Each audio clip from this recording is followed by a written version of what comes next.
Alors Diane Bellego, bonjour. Tu animes des stages de tantra chamanique où la rencontre est avec soi avant tout, dans la réconciliation des opposés et où la joie redevient le mouvement naturel du cœur. Alors pour toi Diane, entre mythe, fantasme et réalité, aujourd'hui, Ouais. quelle est la place et le rôle de la tantrika au XXIe siècle? Alors, pour moi, la tantrika, c'est la femme du 21e siècle. Parce que c'est la femme complète. C'est la femme qui a repris le pouvoir de son propre masculin intérieur. Pas celui qu'elle a emprunté aux hommes. Parce que ça, c'est la femme qu'on voit malheureusement dans les entreprises, etc., qui a emprunté le masculin pur. Elle a pris ce masculin qui lui donne la dimension d'être digne d'être aimée. Donc elle reconnaît sa propre beauté, elle reconnaît sa propre valeur. Non pas qu'elle se prenne pour une déesse, hein. Ça c'est un grand piège aussi. Mais elle est véhicule du féminin sacré, elle est véhicule de la déesse, ce qui est très différent, se prendre pour une déesse. Et elle est en maîtrise de son énergie de vie. Et donc, ce qui fait qu'elle ne charge pas la relation à l'homme, qu'il soit un bon amant, qu'il soit performant, etc., car elle maîtrise. Et d'ailleurs, qu'elle ait un amant ou pas, elle peut être tout à fait tantrique sans avoir de relation sexuelle, mais elle est en contact avec son énergie de vie, avec son énergie sexuelle, qu'elle fait, qu'elle canalise en elle et qui vient fleurir dans son cœur, qui vient ouvrir son cœur. Comme elle est en contact avec cette force de vie en elle, elle est en contact avec sa force de transformation. Donc c'est une femme qui transforme les situations. Elle les allège, elle les spiritualise, elle les transmute. Et dans son cœur, elle pardonne, mais sans complaisance. C'est pas quelqu'un qui excuse forcément, mais elle est capable d'avoir le cœur léger. Donc son cœur est joyeux. En fait, c'est la femme de notre époque. Elle va réaccueillir dans son cœur, comme son cœur est allégé par cette force de transformation, elle a la puissance de ses entrailles, la puissance de son ventre, qui amène au cœur et qui vient. Son cœur est donc capable à la fois de rendre grâce dans un mouvement émetteur, mais aussi de pardonner et de se tourner vers l'intérieur, d'écouter à l'intérieur. Du coup, elle va pouvoir inclure la totalité. Et donc, c'est pas une femme qui exclut quoi que ce soit. Elle va tout ramener dans le cœur. Donc, c'est vraiment, en fait, le féminin qu'on attend pour tout le monde. Sauf que la différence, moi, je dis toujours, à notre époque, du fait de la physique quantique et grâce à la physique quantique, on découvre qu'on est ondes et particules. Mais oui, mais le tantra, ça fait des milliers d'années qu'il dit qu'on est masculin et féminin. Et on est à la même mesure l'un et l'autre. Alors, la femme, dans ce féminin sacré, sa responsabilité, c'est qu'elle l'incarne, en fait. Mais l'homme a ce féminin sacré en lui. Il l'incarne pas physiquement. Il l'a à l'intérieur. Est-ce que j'ai répondu à ta question? Mais oui, même plus. Tu m'ouvres même une petite porte supplémentaire que je vais prendre. Justement, tu parlais de sexualité. Oui. La sexualité et la sensualité sacrée. Quelle est Oui. la différence entre une sexualité dite lambda et cette sexualité qui est apparemment différente, qui donne le goût d'ailleurs de le découvrir, peut-être que tu viens d'en parler. Est-ce que tu peux nous dire un peu davantage justement sur le rôle du féminin au travers d'une sexualité un peu différente, peut-être plus consciente? Alors déjà, tu me poses une question sur la sexualité du fait que je pratique le tantra. Oui. Et je voudrais décoller le tantra de la dimension sexuelle. Mhm. Parce que quand on prend le yoga tantrique, qui est un certain nombre de pratiques, il y en a près 112, il y en a 3 sexuelles. 3 sur 112. Et quand on lit ces pratiques, on voit qu'elles sont pas une forme d'exotisme sexuel ou d'hédonisme sexuel, mais un véritable ascétisme. La bonne nouvelle, c'est que c'est un ascétisme joyeux. C'est que c'est Merci quand même, d'éclairer, merci de... c'est que c'est la seule voix que je connaisse qui utilise aussi la sexualité comme un chemin de conscience. Et donc, la sexualité tantrique telle que moi je le comprends, hein, parce que dans le tantra, il y a différentes voies, dont certaines visions tantriques où la sexualité est comme la focalisation. C'est-à-dire que moi, je l'inclus. Je vais dire que j'inclus l'énergie vitale. Et donc, cette énergie vitale qui est sexuelle quand elle vient dans le sexe et qu'elle vient en relation à l'autre, mais sinon elle est vitale, tout simplement. elle est verticale. C'est-à-dire qu'on a grand besoin de retrouver une sexualité verticale.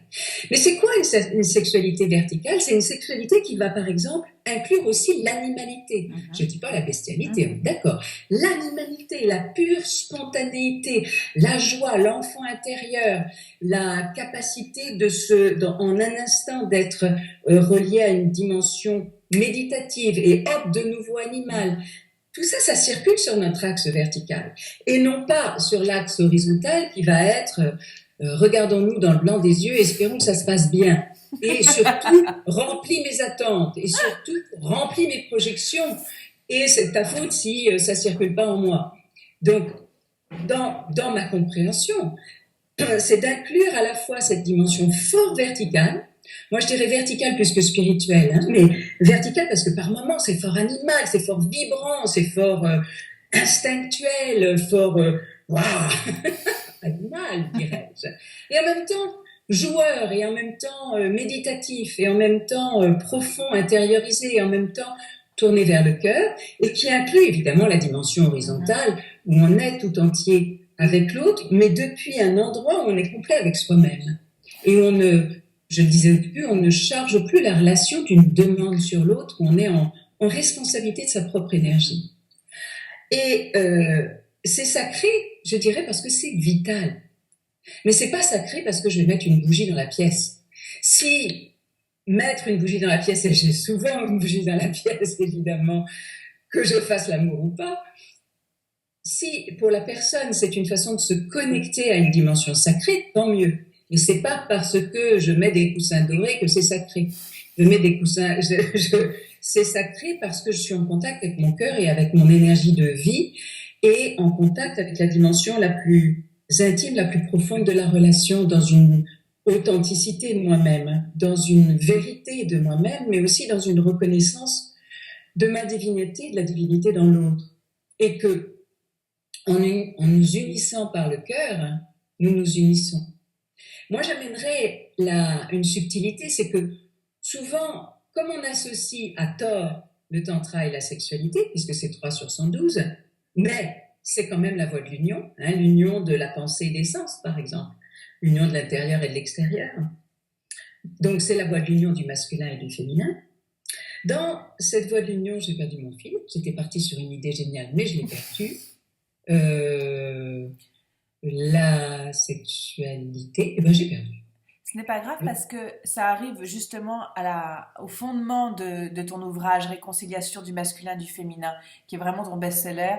Est-ce que tu peux nous transmettre des petits outils primordiaux? Alors, je sais qu'après, on aura le goût de partager avec toi des stages et des voyages initiatiques, mais juste là, entre nous, est-ce que tu peux déjà nous donner quelques petits outils primordiaux pour démarrer cette réconciliation en nous? Alors, déjà comprendre qu'on est fait à même mesure masculin et féminin. Évidemment que je suis dans un corps de femme et ça inscrit ma vie dans une expérience de la vie fort différente que si je suis un homme. Faire l'amour en étant une femme, c'est pas la même chose que faire l'amour quand on est un homme. Le fait de pouvoir avoir des enfants, ou simplement parce que je baigne dans l'inconscient collectif en tant que femme. Donc, comme on est fait les deux, déjà, on a besoin de se réconcilier avec son masculin et de se réconcilier avec son féminin. Et nous, les femmes, on a souvent remis notre pouvoir aux hommes de porter notre masculin. Et du coup, on reproche, cependant, on a du masculin intérieur. Mais du coup, il va être fâché, il va se tourner à faire la guerre contre les hommes parce qu'il n'est pas assez accueilli à l'intérieur de lui-même. Les hommes ont besoin de se réconcilier avec leur féminin. Et ils ont l'impression que s'ils se réconcilient avec leur féminin, ils vont être efféminés. Par exemple, je prends juste un exemple.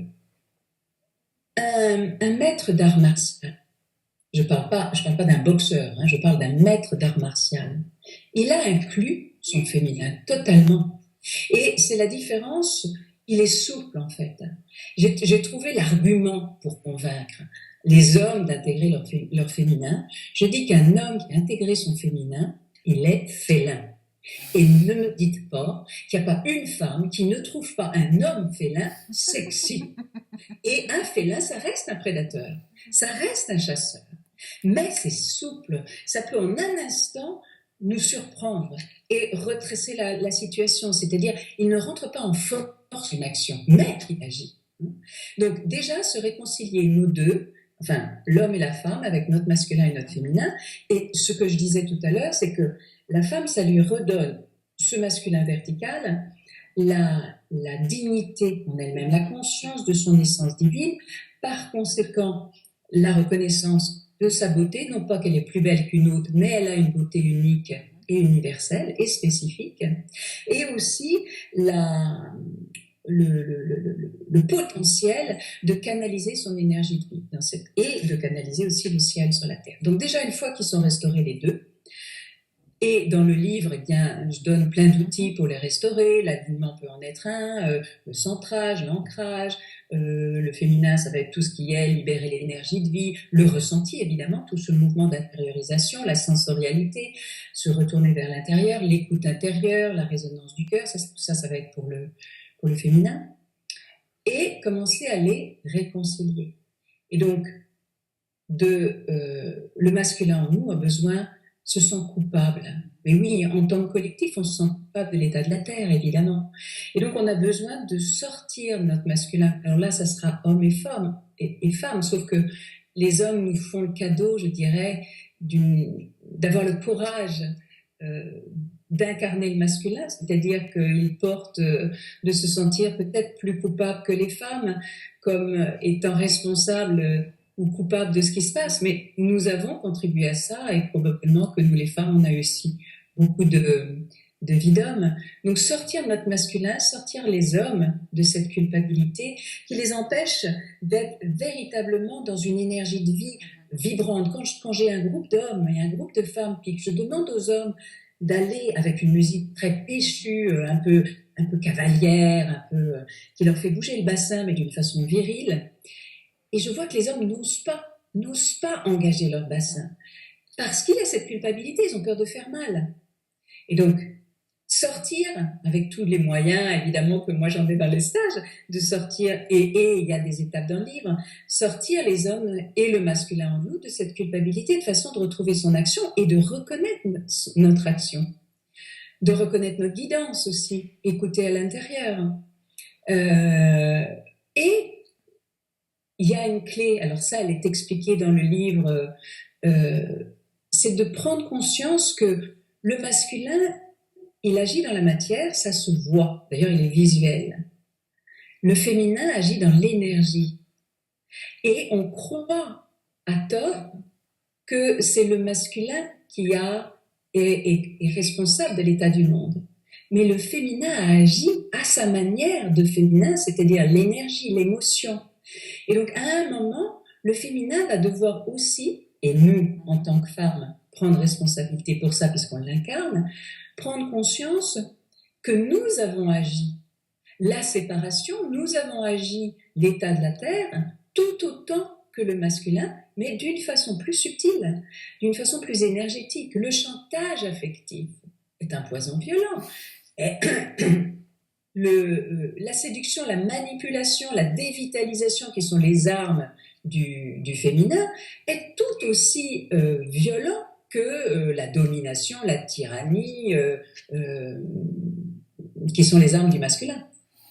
Et donc, on a besoin réconcilier les deux, restaurer les deux, et puis les sortir l'un et l'autre, le masculin de la culpabilité et le féminin, qu'elle se croit la victime et qu'elle est aussi responsable, et elle-même de ne pas tomber dans la culpabilité. Et à ce moment-là, il y a quelque chose vraiment qui peut s'unifier à l'intérieur de nous.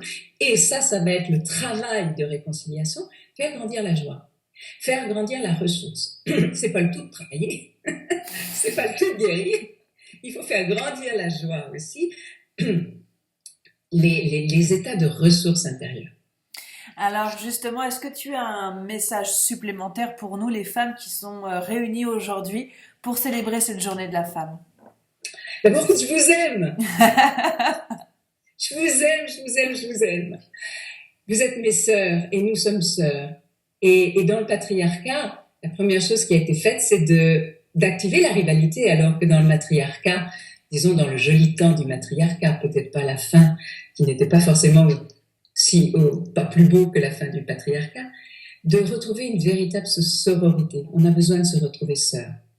Et puis, on a besoin, je dirais, c'est les mêmes choses que je dirais, c'est se réconcilier avec notre masculin intérieur pour nous remettre dans notre axe vertical, de façon à retrouver cette dignité en nous. Quand on parle des vertus du féminin, on ne prend jamais la dignité. Évidemment, on va dire la générosité, la compassion, l'empathie. Je suis d'accord, la tendresse, la douceur, je suis d'accord, l'intériorité, le ressenti, je suis d'accord.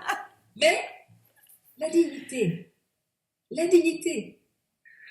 Et aussi cette force de transformation, de prendre conscience qu'on a dans notre ventre un chaudron magique et nous en sommes responsables de le maintenir vivant. Et ça n'a rien à voir avec le fait d'avoir un homme dans notre vie, un bon ou un mauvais amant. On a un chaudron qui a besoin de se relier à notre cœur. Alors là, on a une force d'amour qui peut transformer toute situation. À ce moment-là, on est vraiment véhicule de la déesse. Merci Diane. J'ai juste une dernière petite question. Si tu étais un homme et que tu rencontrais Diane Bellego, qu'est-ce que tu lui dirais? Oh ben je t'aime. Oh ben je t'aime. Tu es ma sœur. Ouais. Tu es ma bien-aimée. Tu es mon cœur. T'es mon cœur, t'es ma source.